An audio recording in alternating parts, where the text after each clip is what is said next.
ચાલો હવે આ શું છે આવડું આ શું છે શું કહેવાય એને કર્મરાજ આને શું કહેવાય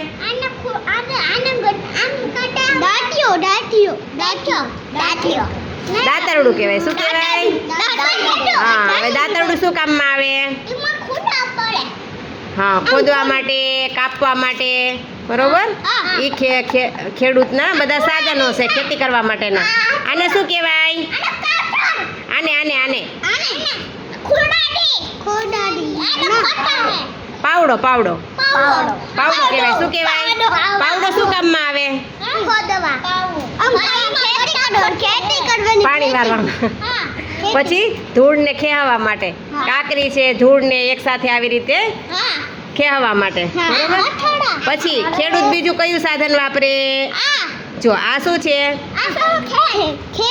ખેતર ખેતરમાં શું ઉગેલું છે માંડવી છે ખબર તો પડે હો આને શું કહેવાય હા ટ્રેક્ટર શું કામ આવે ખેતીમાં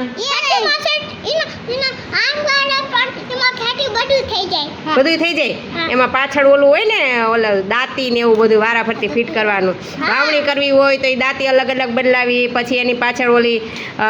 ફિટ કરી દીધી હોય એને શું કહેવાય ટ્રોલી કહેવાય ને શું કહેવાય પાછળ એટલે એમાં બધી ગુણું બાચકાન માંડવીને ભરીને લઈ જવી હોય તો લઈ જવાય બરોબર ને તો ટ્રેક્ટર આપણને ખેતીમાં ઘણું બધું ઉપયોગી થાય ને